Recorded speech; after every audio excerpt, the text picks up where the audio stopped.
మరి జగన్మోహన్ రెడ్డి గారి పరిపాలన పూర్తయింది. జగన్మోహన్ రెడ్డి గారు ఎన్నికలకు వచ్చారు. టీడీపీ జనసేన బీజేపీ కూడా ముందుకు వచ్చాయి. మరి పరిస్థితి ఎందుకు బాబాయ్? కానీ వచ్చేవైతే మిమ్మల్ని ఓడిస్తామంటున్నారు.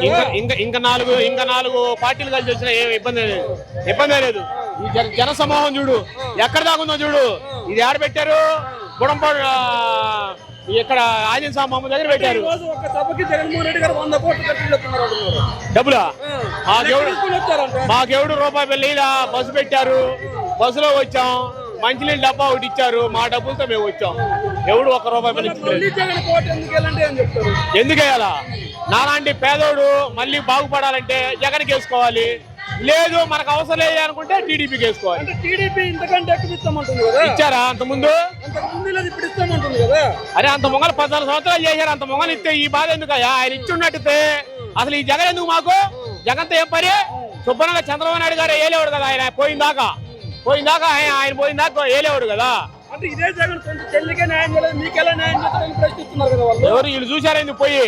ఎవరు షర్మిల కావాలని షర్మిలని మైకంలో పడేసి వాళ్ళు ఇష్టం వచ్చినట్టు చేస్తారు. కానీ ఆమెం కావాలని చెప్పట్లేదు, చేయట్లా. ఇది కావాలని జగన్ ని ఒంటరిగా వస్తున్నాడని ఏదో రకంగా 10 మంది కలిసి అతని మీద యుద్ధం ప్రకటించడానికే తప్ప ఏమి అంతకంటే ఏమి లేదు. చెల్లెల్ని బాగానే చూసుకుంటాడు. మేనల్లుడు పెళ్లికి బాగాలేదా మొన్న పోయాడా లేదా? అందరూ చూశారుగా. ఏమైనా కళ్ళు ఏమైనా మూసిపోయిందియా? వాళ్ళ చెల్లెలు వాళ్ళ అమ్మ వాళ్ళందరూ బాగానే ఉంటారు. ఏ ఇబ్బంది లేదు.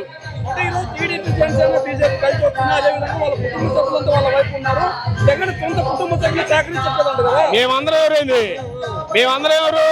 జగన్ కుటుంబ సభ్యులమే. ఎస్సీ ఎస్టీ మైనార్టీ బీసీలు అందరం ఆయన కుటుంబ సభ్యులమే. అర్థమైందా? అందరం కుటుంబ సభ్యులమే. వాళ్ళ కుటుంబం అయితేనే కుటుంబమే అయింది. వైఎస్ రాజశేఖర రెడ్డి గారు ఎవరు? 4% రిజర్వేషన్ కల్పించిన మహానుభావుడు ఆయన. ముస్లింలకి మైనార్టీలకి 4% రిజర్వేషన్ కల్పించాడు ఆయన. ఆయన తర్వాత ఈయన వచ్చాడు. ఆయన 2 అడుగులు వేస్తే ఈయన 6 అడుగులు వేస్తున్నాడు. మరి ఇదే ఈ రోజు వైసీపీ సింగిల్ గా వస్తుంది. టీడీపీ జనసేన బీజేపీతో పొత్తు పెట్టుకుంది. ముస్లింలకి 4% రిజర్వేషన్ క్యాన్సిల్ చేసే అవకాశం ఉందని కూడా ఒక ప్రచారం జరుగుతుంది. అవకాశం ఏమన్నా? ఆయన చెప్పాడుగా, అమిత్ షా గారు చెప్పాడుగా 4% రిజర్వేషన్ తీసేస్తానని. తీసేస్తారు, బాగా వేస్తారు. ఈసారి బ్రహ్మాండంగా వేస్తారు. బీజేపీ వచ్చింది, జనసేన ఏంది, పవన్ కళ్యాణ్ ఏది, చంద్రబాబు నాయుడు, లోకేష్ గారు బ్రహ్మాండంగా వాళ్ళందరికీ వేస్తారు. అంటే జగన్ అన్న ముఖ్యమంత్రికి అన్యాయం చేశాడు కదా. ముఖ్యమంత్రికి ఎవరు? ఏ ముఖ్యమంత్రికి? అంటే ఏ విధంగా అన్యాయం చేశాడంటే ముస్లింల వాళ్ళకి లక్ష్మీ కళ్యాణం ఇస్తుంటే అది ఇవ్వలేదు, రంజాన్ తోపా ఇవ్వలేదు, కళ్యాణం చేసుకుంటే వాళ్ళకి ఇవ్వలేదు. రంజాన్ తోపా మాకెందుకయ్యా? మాకు నెల పెన్షన్ ఇస్తున్నాడు, ఫీజు రియంబర్స్మెంట్ ఇస్తున్నాడు, విద్యా దీవెన ఇస్తున్నాడు, వసతి దీవెన ఇస్తున్నాడు, అమ్మఒడి ఇస్తున్నాడు, చేయితో డబ్బులు ఇస్తున్నాడు, రైతు భరోసా ఇస్తున్నాడు,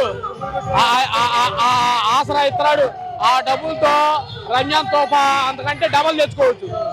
రంజాన్ తోపా తీసుకొచ్చి మా కళ్ళు నీళ్ళు తోడడానికి ఏది 1 అరకిలో బెల్లమను 1 అరకిలో బియ్యం ఇస్తే సరిపోయింది. వెసులుబాటు ఉండాలా. పేదవాడికి వెసులుబాటు జగన్మోహన్ రెడ్డి కల్పించాడు. అర్థమైందా? రంజాన్ తోఫాను క్రిస్మస్ కి తోఫా ఇస్తే సరిపోదు, కానుక ఇస్తే సరిపోదు. ఉగాది కానుకను క్రిస్మస్ కానుక ఇస్తే సరిపోదు. అది అవసరం లేదు. మనిషికి వెసులుబాటు కావాలి. ఇవాళ 10 రూపాయలు ఉంది అనుకో, ఆటో ఎక్కి తక్కల పడదా పోతా. అదే 100 రూపాయలు ఉందనుకో, సత్తిని పిల్లు చిలకూరుపేట పోగలుగుతా. ఆ 100 రూపాయలు లేకపోతే ఏం చేస్తాను? ఏం చేయలేం కదా. అట్లాగే మాకు వెసులుబాటు ఇస్తున్నాడు జగన్మోహన్ రెడ్డి. ఇవాళ మా పిల్లలు కానీ, మా ఎస్సీ ఎస్టీ మైనార్టీ బీసీలో అందరూ కూడా చక్కగా ఉన్నామంటే జగన్మోహన్ రెడ్డి వాళ్ళే.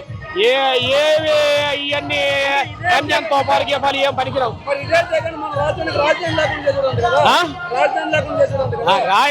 రాజధాని లేకుండా చేశాడు కదా. రేపు రాజధానిలో ఉన్న నియోజకవర్గాలు గెలిచిన తర్వాత అప్పుడు తెలిసింది రాజధాని ఎందుకు తీసేశాడు, ఎందుకు ఉంచాల్సి వచ్చిందో, ఎందుకు తీసేయాల్సి వచ్చిందో. అప్పుడు ఆ ప్రజలే సమాధానం చెబుతారు. ఇలా నువ్వు ఒక్కడు బాగుపడాలా? నీ అమ్మట ఉన్న వర్కర్ బాగుపడద్దా? నీ పక్కనోడు బాగుపడద్దా? నేను ఒక్కడు బాగుపడితే సరిపోయిందా? ఇది అందరూ బాగుపడాలి. అంటే కర్నూలు వాళ్ళు మనుషులు కాదా? ఇటు పశ్చిమ గోదావరి వాళ్ళు మనుషులు కాదా? అంటే మన అమరావతి వాళ్ళే మనుషులా అయింది. అందరూ బాగుపడాలి, అందరూ బాగుండాలి. ఆ ఉద్దేశంతోనే 3 రాజధానులు అన్నాడు. ప్రత్యేకంగా ఏమనలేదే. ఏ రాష్ట్రాల్లో లేదా? ఎక్కడ ఏ కంట్రీలో లేవా 3 రాజధానులు? ఆ కోసమే అందరూ ఎక్కడన్నా ఉన్నాయి లేకపోని ఆయన తీసుకున్న నిర్ణయానికి మేము మద్దతు పలుకుతున్నాం. 3 రాజధానులు ఉంటే అందరం బాగుపడతామన్న ఆలోచన మాకైతే ఉంది.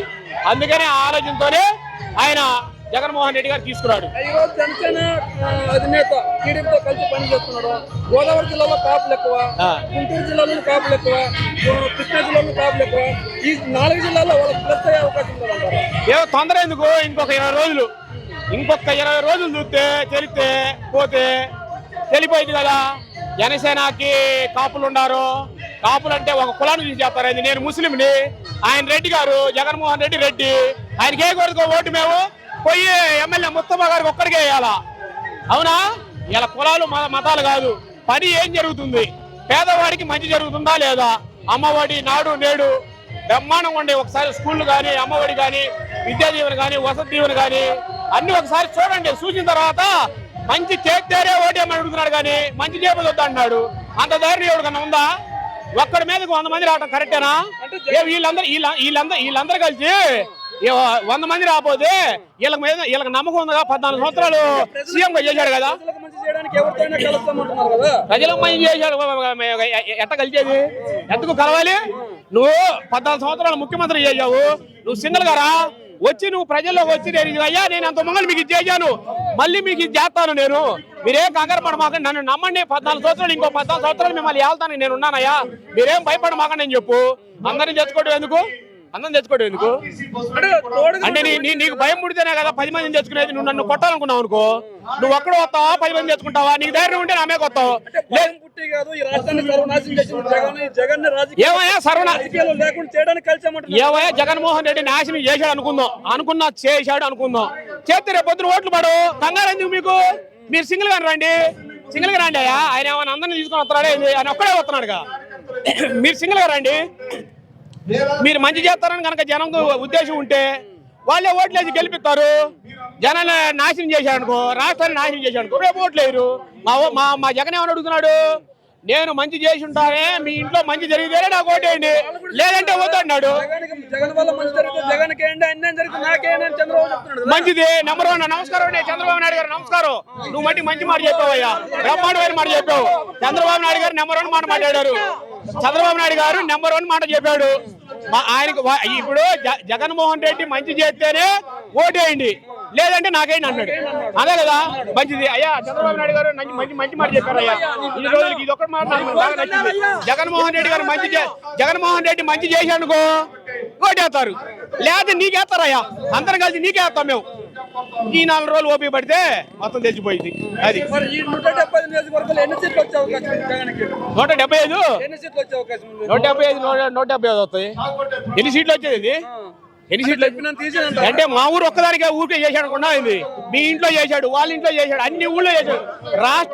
రాష్ట్రంలో అన్ని కుటుంబాలు చేశాడు.